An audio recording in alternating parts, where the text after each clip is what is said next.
Captain Elias Kane's ship cut through the dusty clouds of Kalara's atmosphere, the planet below scarred by war. From space, it looked almost peaceful.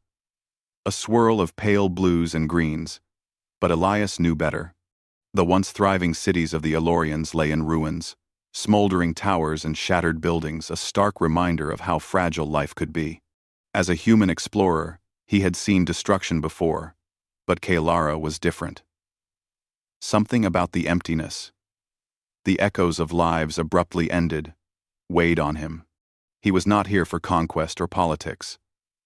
Elias was here because he had been sent on a routine survey mission, scouting for survivors in areas left untouched by human oversight. He had always believed that life, in any form, deserved protection. That belief had guided him through countless battles and perilous journeys, and now it led him to Kalara. The wreckage of what had once been a grand marketplace stretched below him. Smoke rose in thin spirals, the remains of fires that had burned for days. His eyes scanned the area, sharp despite the haze. That's when he saw her. She was small, barely reaching his knee from the cockpit's view, huddled in a corner beneath the twisted remains of a metal canopy. Her skin was a soft, pearly white, and her eyes glowed faintly in the dim light, reflecting intelligence and fear at the same time. Even from a distance, Elias felt a tug at his chest, a responsibility he couldn't ignore. "Hang on," he muttered to himself, easing the ship lower. The landing was rough, the dust billowing around his feet, but he kept his focus on the girl. She didn't move, frozen like a statue.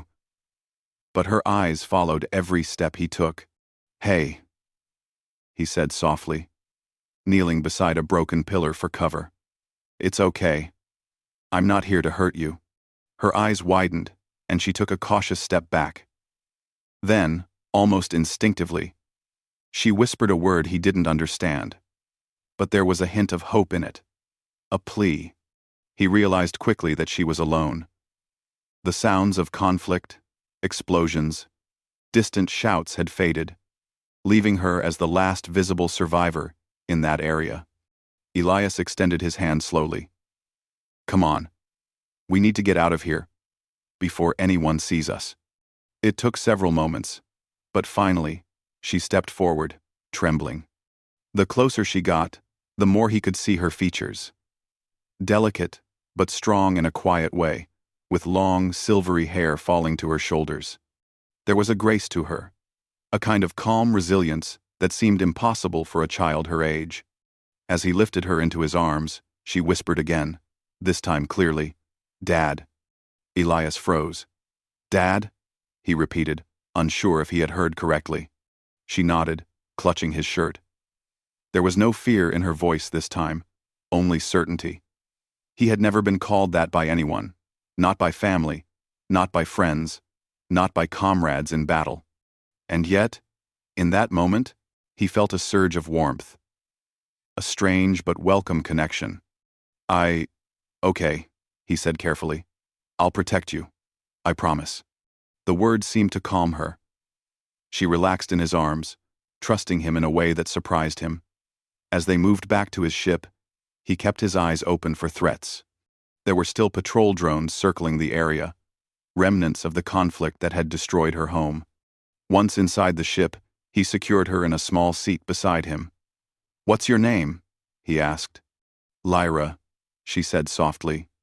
"Lyra," he repeated, letting the name roll in his mouth. It suited her soft, yet full of life. "Do you know where your family is?" Her gaze fell. "No, they're gone." Elias felt a pang in his chest. War had taken so much from her, yet she still clung to life, still looked at the world with cautious hope. He knew then that his mission had changed. He was not just exploring or surveying. He was responsible for her survival, for helping her find a future. The journey through the atmosphere was tense. Elias piloted the ship carefully, avoiding debris fields and unstable atmospheric currents. Lyra stared out the window. Her small hands pressed against the glass. For a long time, neither spoke. Words were unnecessary. The silence itself carried a bond that was forming between them. Finally, she spoke. "Why did you come for me?" Elias looked at her, considering how to answer. "Because someone had to. Because it wasn't right to leave you there." She studied him for a moment, then nodded. "You're good." The words were simple, but they carried weight. Elias smiled faintly, feeling something he hadn't felt in years, a sense of purpose that went beyond duty. Their return to the human base was not without danger. Communications were jammed, and sensors detected multiple unidentified ships approaching. Elias realized they were being tracked. Not all humans would be pleased that he had rescued an Aelorian child. Some factions saw the aliens as expendable, as a minor annoyance in the greater strategy of colonization and control. He adjusted his course, weaving through asteroid fields to avoid detection. "Stay calm, Lyra," he said. "We're going to be fine." She nodded, but her hand gripped his sleeve tightly. He felt the truth of her fear and the trust she had placed in him. That trust was now a responsibility he could not ignore. As night fell over the horizon, Elias activated the ship's interior lights. Lyra curled into a small seat, exhausted from the day's events. Will they hurt us?" she asked quietly. "They won't," he assured her, though he knew the threat was real. "I'll keep you safe. That's my job now." For a long time, they remained in silence, the hum of the ship the only sound. Elias thought about the lives lost on Kalara, the countless Aelorians who would never see another sunrise. He also thought about Lyra, small but resilient, her presence a reminder that hope still existed even in the darkest places. By the time they neared a safe human outpost, Elias had made a decision. Lyra was no longer just a survivor. She was family. He would not hand her over to anyone who did not understand her worth, and he would fight to protect her if necessary. When they landed, human authorities were waiting. They were skeptical, cautious, and not entirely pleased. "Captain Kane, what is this?" one commander demanded, looking at Lyra as if she were an object. "She's not an object," Elias said firmly, stepping in front of her. "She's alive. She deserves safety, and I'm responsible for her." The commander frowned, clearly conflicted. "You know the rules. These beings are minor. They aren't. They are sentient," Elias interrupted, his voice steady. Lyra's hand found his, and she squeezed it. Elias looked down at her and saw determination in her eyes, the same quiet strength that had drawn him to protect her. He knew that whatever came next, they would face it together. That night, as they rested in a secure human facility, Elias and Lyra talked quietly. She asked about his life, his world, and he shared stories of Earth, of human exploration, of courage and mistakes. In return, she told him about the Aelorians, their customs, their values, the ways they viewed the universe. Elias realized that he was learning as much from her as she was from him. Her perspective was fresh, untainted by fear or anger, and it made him see possibilities he had never considered before. The bond they were forming was not just protective, it was transformative. When he finally stood, watched by the window, looking at the stars, Elias understood something profound. The war-torn world below had given him a gift, a chance to make a difference, to guide a life, to bridge the gap between species. And he knew, with a certainty that settled in his chest like stone, that this was only the beginning. Outside, the night sky of Kalara stretched endlessly, full of unknown dangers and unseen wonders. Elias tightened his grip on the controls, ready for whatever came next. Somewhere out there, enemies might be plotting, obstacles awaited, and challenges loomed. But for the first time, in a long time, he felt a sense of hope. He was no longer alone. Lyra, the small alien girl who had called him Dad, was with him. And together, they were about to change more than one world. The stars stretched endlessly outside the cockpit, calm and silent compared to the tension inside Elias Kane's ship. Lyra sat beside him, her small hands gripping the edge of her seat as she stared out at the endless void. Despite the dangers they had already faced, she seemed more confident now, the initial fear replaced by a quiet curiosity. "Where are we going?" she asked softly. Elias glanced at her and smiled. "Somewhere safe for now. Then we'll figure out how to fix what's broken." Lyra tilted her head, her silver hair catching the faint light of the control panels. "Can we really make things better?" Elias's gaze returned to the stars. He had thought about that question constantly, since rescuing her. Could one human really change the path of two worlds? But looking at her, he felt a strength he hadn't expected. Their journey took them to the edge of human-controlled space, a region filled with abandoned colonies and quiet outposts. Elias kept the ship low, avoiding patrol routes and sensors. Lyra had begun to understand the controls, her small fingers tracing the buttons with fascination. She asked countless questions about the human ships, the planets they had visited, and the stars themselves. Elias answered patiently, proud of her eagerness to learn. After several days of travel, they arrived at a neutral station called Orbis, a hub where humans and aliens traded, met, and sometimes fought. It was the first place where Elias hoped to find allies, or at least avoid immediate danger. The station was a hive of activity, with beings of all shapes and sizes moving through its corridors. Lyra clung to Elias's side, her wide eyes taking in the unfamiliar sights. She paused near a display of alien artifacts, pointing at a small sculpture. Elias nodded. Yes, the Aelorians are skilled, creative, and wise. Their culture is something we should respect, not destroy. Lyra smiled, and for the first time, Elias felt a real sense of hope. She was not just surviving, she was beginning to thrive. But hope often brings challenges. While at the station, a human commander recognized Elias. "Kane," the commander said sharply, stepping into his path. "You're carrying an Aelorian child. You know the rules. Hand her over immediately." Elias stepped in front of Lyra. "She's not just a child. She's a life, and I will not hand her over to anyone who will put her in danger." The commander's eyes narrowed. "This is not about danger. It's about protocol. These beings are part of a species we do not fully control. She could be a threat, or worse, a political problem." Elias shook his head. "She's neither. She's a person. You may see her as part of a species, but I see her as a child who needs protection. That is my priority." The argument drew attention, and station security began to approach. Lyra's hand found Elias's, gripping tightly. He felt the trust she had placed in him, and he knew he could not fail her. He made a quick decision. "We're leaving," he said. With practiced skill, he guided the ship out of the docking bay, weaving through traffic and narrowly avoiding collisions. Alarms blared, but Elias remained calm. He knew the rules of engagement and relied on his experience to escape without harming anyone.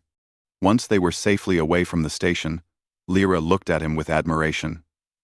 "You're brave," she said softly. Elias smiled, though he felt the weight of responsibility. "No, Lyra. Bravery isn't about being fearless. It's about doing what is right, even when you are afraid." Days passed as they traveled deeper into uncharted space. Elias shared stories of Earth, the humans who had explored distant stars, and the mistakes they had made along the way. Lyra listened, fascinated by tales of courage and discovery. In turn, she shared stories of the Aelorians, their history, their values, their ways of thinking about life and community. Elias began to see a pattern in her stories, a message about empathy, cooperation, and respect. These were values that humans often overlooked in their quest for expansion. But he realized they were exactly what both species needed to survive and thrive together. Their journey was not without danger. Several times, they encountered hostile patrols, space pirates, and unstable regions of space. Each time, Elias's skill and Lyra's quick thinking allowed them to escape. She began to call him Dad without hesitation, and he responded not just as a protector but as a parent, teaching her, guiding her, and sometimes just being there to listen. Finally, they reached Kalara's neighboring system, where intelligence suggested a hidden colony of Elorians had survived. Elias hoped to find allies here, others who could help him advocate for peace. When they arrived, they were met with cautious curiosity. The Elorians had seen humans before, but only as invaders or threats. Seeing Lyra with a human pilot changed everything. An elder approached them, eyes filled with suspicion and hope. "Lyra?" he asked, his voice trembling. "Yes," she said, stepping forward. "This is Elias. He saved me. He is my dad now." The elder studied Elias for a long moment. Elias met his gaze steadily. "Because every life matters. Because children deserve safety. Because peace is possible if we try." The elder nodded slowly. "Then perhaps there is hope for both our peoples." With the elder's guidance, Elias and Lyra worked to convince the Elorians that humans were not all enemies. They shared stories of courage, empathy, and the small victories they had already achieved. Slowly, the walls of distrust began to crumble. Meanwhile, back on the human side, Elias reached out to commanders willing to listen. He explained the value of cooperation, the potential for alliance, and the lessons Lyra had taught him. Many resisted at first, skeptical and wary of change. But when Elias presented evidence of the Aelorians' intelligence, their peaceful intentions, and the survival of their colony, some began to see the possibility of partnership. The turning point came when a nearby planet faced a natural disaster, a massive storm that threatened both human and Aelorian settlements. Elias and Lyra led a joint effort, guiding rescue missions, coordinating relief, and saving countless lives. Witnessing humans and Aelorians working together inspired others across the system. The storm passed, leaving destruction, but also a newfound hope. Humans and Aelorians began talking, sharing resources, and exploring ways to collaborate. Leaders on both sides realized that mutual respect and cooperation were far more valuable than conflict. Elias watched Lyra interact with other children from both species. She laughed freely, teaching and learning, a living symbol of unity. He felt pride and wonder, knowing that this small girl, once alone and frightened, had become the bridge between two worlds. One evening, as they prepared to leave the relief site, Lyra tugged at his sleeve. "Dad," she said, "do you think we really changed things?" Elias knelt beside her, looking at her bright eyes. "I know we did," he said. "Change doesn't happen overnight. But one act of courage, one choice to protect life, can ripple across worlds. We've started something important, and it will continue, long after we are gone." John S.A. Relis. Lyra smiled, and Elias felt a warmth that had nothing to do with the stars outside. Together, they had faced danger, fear, and doubt, and they had won not through violence, but through courage, empathy, and hope. As they lifted off for a new journey, leaving the relief site behind, Elias realized that their adventure was only beginning. There were still challenges to face, prejudices to overcome, and worlds to connect. But with Lyra at his side, he felt ready for anything. The stars stretched endlessly before them, full of unknown wonders. Elias adjusted the controls, guiding their ship toward the next horizon. He thought of the people they had saved, the bonds they had formed, and the promise of a future where humans and Aelorians could stand together. Lyra leaned against him, tired but content. "Where to next?" she asked. Elias smiled, his heart full. "Wherever life calls us," he said. "Together, we'll explore, protect, and learn. And we'll keep building a better future for both our worlds." The ship sailed into the vastness of space, carrying a human and an alien girl, a father and a daughter, bound by courage, compassion, and the belief that even the smallest acts could change the universe forever.